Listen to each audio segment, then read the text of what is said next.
ಬೇಜಾರು ಮಾಡ್ಕೋಬೇಡಿ, ಅತ್ತೆಗೆ ನಾನು ಹೇಳ್ತೀನಿ. Thank you. ಭಾವನರೇ, ಏನು ಇದ್ದಕ್ಕಿದ್ದಂಗೆ ಫಾರಿನ್ ಟ್ರಿಪ್ಪು? ಒಂದು ಹಿಂಟ್ ಕೂಡ ಕೊಟ್ಟಿಲ್ಲ, ಹಾಗೆ ಹೊರಟ್ಬಿಟ್ಟಿದ್ದೀರಾ? ಇದ್ದಕ್ಕಿದ್ದಾಗೆ ಅರ್ಜೆಂಟ್ ಕೆಲಸ ಬಂತು. ನಂದೇನು ನಿಂತರ ಸರ್ಕಾರಿ ಕೆಲಸನ ಪೊಲೀಸ್ ಮೇಡಮ್, ಕೆಲಸ ಮಾಡದೇ ಇದ್ರು ಸಂಬಳ ಬರುತ್ತೆ ನಿಮಗೆ. ಭಾವನವ್ರೆ, ಇಷ್ಟೊಂದೆಲ್ಲ ಶೇಪೌಟ್ ಮಾಡಬೇಡಿ. ನಾನು ಎಲ್ಲರ ಥರ ಅಲ್ಲ, ಸರ್ಕಾರಿ ಕೆಲಸನೇ ದೇವ್ರ ಕೆಲಸ ಅಂತ ನಿಷ್ಠೆಯಿಂದ ಮಾಡ್ತಾ ಇದ್ದೀನಿ.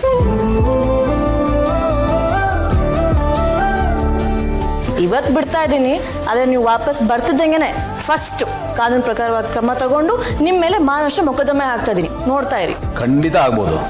ನಾನು ವಾಪಸ್ ಬಂದಮೇಲೆ ಕೇಸ್ ಹಾಕು, ಅಗತ್ಯ ಬಿದ್ದರೆ ಜೈಲಿಗೂ ಕಳಿಸು. ಯಾಕಂದ್ರೆ ನಾನಂತೂ ಕಾನೂನು ಪಾಲಿಸ್ತೀನಿ. ನೀನು ಏನು ಹೇಳಿದ್ರು ಸರಿ.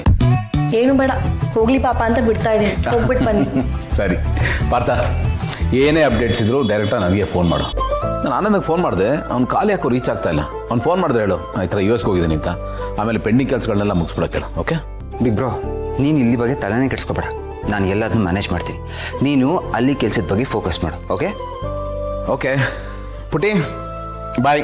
ನಾನು ಹೇಳಿದ್ದು ಪ್ರಾಮಿಸ್ ಮಾಡಿದ್ದೆಲ್ಲ ನೆನಪಿದೆ ತಾನೆ? ಹಾ ಓಕೆ ಪಪ್ಪ, ಪ್ರಾಮಿಸ್ ಪಪ್ಪ, ನಾನು ಅಮ್ಮನ ಚೆನ್ನಾಗಿ ನೋಡ್ಕೋತೀನಿ. Good girl. ಸರಿ ಸರಿ, ನನ್ನನ್ನು ಅವಳು ನೋಡ್ಕೋತಾಳೆ. ಓಕೆನಾ? ನೀವು ಟೆನ್ಷನ್ ಮಾಡ್ಕೋಬೇಡಿ, ಆರಾಮ. ನಮ್ಮ ಭೂಮಿಗೆ ಅಳಿಯಂದ್ರ ಬಗ್ಗೆ ಚೆನ್ನಾಗಿ ಗೊತ್ತಿದೆ. ಅವ್ರು ಯಾವ ಪರಿಸ್ಥಿತಿಯಲ್ಲಿದ್ದಾರೆ, ಎಂಥ ಒತ್ತಡದಲ್ಲಿದ್ದಾರೆ, ಏನೇನು ಜವಾಬ್ದಾರಿ ಹೊತ್ತಿದ್ದಾರೆ ಎಲ್ಲ ಅವಳಿಗೆ ಚೆನ್ನಾಗಿ ಗೊತ್ತು. ಬಿಸ್ನೆಸ್ ಮ್ಯಾನ್ ಅಂದಮೇಲೆ ಇದೆಲ್ಲ ಇದ್ದಿದ್ದೆ. ಆದರೆ ನಮ್ಮ ಅಳಿಯಂದ್ರು ಇದ್ರ ಮಧ್ಯೇನು ನಮ್ಮ ಭೂಮಿಗೆ ಖುಷಿ ಕೊಡಬೇಕು ಅಂತ ಈ ಫಾರಿನ್ ಟ್ರಿಪ್ ಪ್ಲಾನ್ ಮಾಡಿದ್ರು. ಆದ್ರೆ ಏನ್ ಮಾಡೋದು, ಇದ್ದಕ್ಕಿದ್ದಂಗೆ ಕೆಲಸ ಬಂದ್ಬಿಡ್ತು. ಅವ್ರಿಗೇನು ಗೊತ್ತಿತ್ತಾ, ಕನಸು ಬಿದ್ದಿತ್ತ ಹೀಗೆಲ್ಲ ಆಗತ್ತೆ ಅಂತ? 1 ವರ್ಷ ಅಳಿಯಂದ್ರು ತಮ್ಮ ಕಂಪನಿ, ತಮ್ಮ ಟೈಮು, ತಮ್ಮ ಪ್ರಪಂಚ ಎಲ್ಲ ಪಕ್ಕಕ್ಕೆ ಇಟ್ಬಿಟ್ಟು ನಮ್ಮ ಮಗಳನ್ನ ನೋಡ್ಕೊಂಡಿದ್ದಾರೆ. ಈಗಲಾದರೂ ಕಂಪ್ನಿ ಕಡೆ ಗಮನ ಹರಿಸ್ಬೇಕಲ್ವಾ? ಅಷ್ಟು ದೊಡ್ಡ ಬಿಸ್ನೆಸ್ ನಡೆಸ್ತಾ ಇದ್ದಾರೆ, ಅಷ್ಟು ದೊಡ್ಡ ಸಾಮ್ರಾಜ್ಯ ಕಟ್ಟಿದ್ದಾರೆ, ಸಾವಿರಾರು ಜನ ಅವರು ನಂಬಿಕೊಂಡಿದ್ದಾರೆ.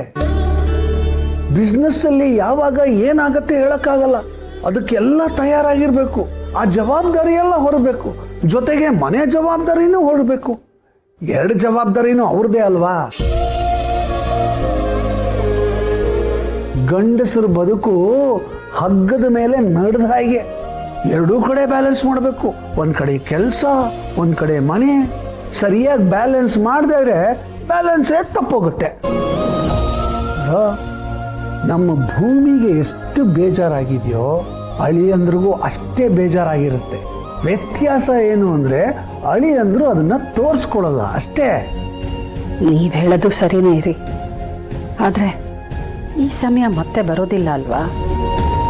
ಈ ಟೈಮಲ್ಲಿ ಹೋಗಿದ್ದಿದ್ರೆ ಜಾಲಿಯಾಗಿದ್ದೀರವರು. ಬಂದೇ ಬರುತ್ತೆ ಮಂದಾಕಿನಿ. ಒಳ್ಳೆ ಸಮಯ ಈಗ ಹೋಯ್ತು ಅಂದ್ರೆ ಮತ್ತೆ ಬರಲ್ಲ ಅಂತ ಏನು ಅರ್ಥ ಇಲ್ಲ. ಈಗ ನೋಡು, ಅಳಿಯಂದ್ರು ಕೆಲ್ಸದ ಮೇಲೆ ಫಾರಿನ್ಗೆ ಹೋಗಿದ್ದಾರೆ.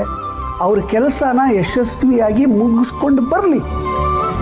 ಅದೇ ಖುಷಿನಲ್ಲಿ, ಅದೇ ಹುರುಪಲ್ಲಿ ಹೆಂಡತಿ ಜೊತೆ ಇನ್ನೊಂದು ಫಾರಿನ್ ಟ್ರಿಪ್ ಮಾಡ್ತಾರೆ. ಜೋಡಿ ಹಕ್ಕಿಯಾಗಿ ಜಾಲಿಯಾಗಿ ಎಂಜಾಯ್ ಮಾಡ್ಕೊಂಡು ಬರ್ತಾರೆ. ಈಗ ಅದನ್ನೆಲ್ಲ ಬಿಡು, ಹೋಗಿ ಒಂದು ಒಳ್ಳೆ ಕಾಫಿ ಮಾಡ್ಕೊಂಬ. ಈಗಷ್ಟೇ ಮಾಡ್ಕೊಟ್ಲಲ್ರಿ, ಇಲ್ಲೇ ಇದೆಯಲ್ಲ. ಏನ್ ಮಾತಾಡ್ತಿದ್ಯ ಮಂದಾಕಿನಿ? ನೀನ್ ಮಾಡುವಷ್ಟು ಚೆನ್ನಾಗಿರೋ ಕಾಫಿ ಇವಳು ಮಾಡ್ತಾಳ? ಇದು ಆರೋಗಿದೆ, ತಣ್ಣಗಾಗ್ಬಿಟ್ಟಿದೆ. ಹೋಗೊಂದು ಬಿಸಿ ಬಿಸಿಯಾಗಿ ಫ್ರೆಶ್ ಆಗಿ ಒಂದು ಕಾಫಿ ಮಾಡ್ಕೊಪ್ಪ.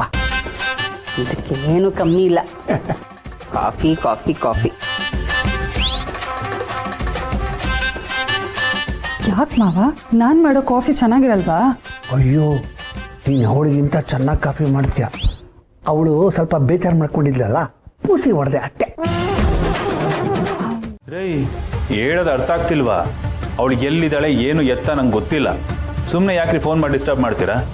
ಸರಿ ಸರ್, ನಿಮ್ಗೇನಾದರೂ ಗೊತ್ತಾದರೆ ನೀವೇ ನನಗೆ ಕಾಲ್ ಮಾಡಿ, ನಾನು ನಿಮಗೆ ಡಿಸ್ಟರ್ಬ್ ಮಾಡಲ್ಲ. ಸರಿ, ನನಗೇನಾದರೂ ಗೊತ್ತಾದರೆ ತಿಳಿಸ್ತೇನೆ.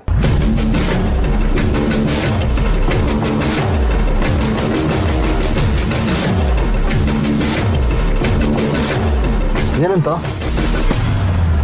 ಆ ಹುಡುಗಿ ಅವನ ಜೊತೆ ಇಲ್ವಂತೆ. ಇಲ್ವಂತ? ಮತ್ತೆಲ್ಲಿಗೆ ಹೋದ್ಲಂತ? ಅವಳ ಬಗ್ಗೆ ನನಗೆ ಗೊತ್ತಿಲ್ಲ ಅಂತ ಹೇಳ್ದ. ಹೌದಾ ಮಗ, ನೀನು ಆ ಹುಡುಗಿ ಹೆಸರು ಹೇಳ್ತಾ ಇದ್ದಾಗ ಅವ್ನು ಹೇಗೆ ರಿಯಾಕ್ಟ್ ಮಾಡ್ದ? ಟೆನ್ಷನ್ ಆದ್ನಾ ಅಥವಾ ನಾರ್ಮಲ್ ಆಗಿ ಮಾತಾಡ್ದ? ಟೆನ್ಷನ್ ಆಗಿ ಮಾತಾಡ್ದ ಅಂತ ನಂಗೆ ಅನಿಸ್ಲಿಲ್ಲ. ಆದರೆ ಅವ್ನ ವಾಯ್ಸಲ್ಲಿ ಒಂದು ಸಣ್ಣ ಚೇಂಜಸ್ನ ಅಬ್ಸರ್ವ್ ಮಾಡಿದೆ. ತುಂಬ ಜೋರಾಗಿ ಮಾತಾಡೋಕ್ಕೆ ಶುರು ಮಾಡ್ದ. ನನಗೆ ಗೊತ್ತಾದರೆ ಹೇಳ್ತೀನಿ ಅಂತ ಕಾಲ್ ಕಟ್ ಮಾಡ್ದ. ಅದೇಗೋ ಸಾಧ್ಯ? ಅವನಿಗೆ ಅವಳ ಬಗ್ಗೆ ಗೊತ್ತಿರಲೇಬೇಕಲ್ವಾ? ದಿಯಾ ಹೋದ್ಮೇಲೆ ಯಾವಾಗಲೂ ಆ ಹುಡುಗಿನೇ ಅಲ್ವಾ ಅವನ ಜೊತೆಲಿ ಇರ್ತಿದ್ದು. ಅವಳಿಗೆ ಅವನ ಮೇಲೆ ನಂಬಿಕೆ ಇರೋದಕ್ಕೆ ತಾನೆ ನೀನು ಮಾತಾಡಿದ್ದನ್ನೆಲ್ಲ ತೊಗೊಂಡೋಗಿ ಅವಳು ಅವನ ಹತ್ರ ಹೇಳಿದ್ದು. ಅವನಿಗೆ ಅವಳ ಮೇಲೆ ಪ್ರೀತಿ ಇರೋದಕ್ಕೆ ತಾನೆ ಅವನು ನಿನ್ನ ಹತ್ರ ಜಗಳ ಮಾಡಿದ್ದು. ಹೀಗಿರುವಾಗ ಅವಳ ಬಗ್ಗೆ ಅವನಿಗೆ ಗೊತ್ತಿಲ್ಲದೆ ಇರೋದಕ್ಕೆ ಹೇಗೋ ಸಾಧ್ಯ? ಗೊತ್ತಿಲ್ಲ ಅಂತ ಯಾರೋ ಹೇಳಿದ್ದು, ಅವನು ಹೇಳ್ತಿಲ್ಲ ಅಷ್ಟೇ, ವಿಚಾರ ಮುಚ್ಚಿಡ್ತಿದ್ದಾನೆ. ಅಂದರೆ ನಿನ್ನ ಪ್ರಕಾರ ಅವನು ಆ ಹುಡುಗಿಗೆ ಏನೋ ಮಾಡಿದ್ದಾನೆ ಅಂತನಾ? ಗೊತ್ತಿಲ್ಲ. ಇದ್ದಕ್ಕಿದ್ದಾಗೆ ದಿಯಾ ಕಾಣೆ ಆಗ್ತಾಳೆ. ಈಗ ಈ ಹುಡುಗಿ ಅನುಮಾನ ಬರಲ್ವಾ?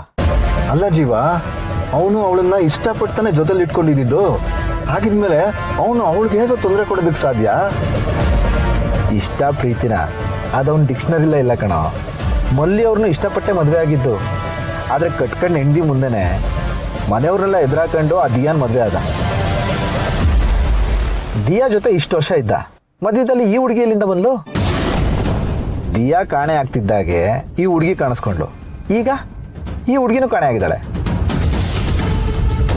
ಇದನ್ನೆಲ್ಲ ನೋಡ್ತಾ ಇದ್ರೆ ಯಾರಿಗೇ ಆಗಲಿ ಅನುಮಾನ ಬರಲ್ವಾ? ಕರೆಕ್ಟ್ ಮಗ, ನೀನು ಹೇಳ್ತಿರೋದು ನೋಡ್ತಿದ್ರೆ ಅವನ ಮೇಲೆ ಅನುಮಾನ ಜಾಸ್ತಿನೇ ಆಗ್ತಿದೆ ಕಣ. ಇದೊಂಥರ ನಿಗೂಢ ರಹಸ್ಯ ಕಣ. ಇದನ್ನು ನಾವು ಭೇದಿಸಲೇಬೇಕು. ಆ ದಿಯಾ ಮತ್ತು ಆ ಹುಡುಗಿ ಏನಾದರೂ ಅಂತ ನಾವು ಕಂಡುಹಿಡಿಯಲೇಬೇಕು. ಎಸ್ ಮಗ, ಯು ಆರ್ ರೈಟ್.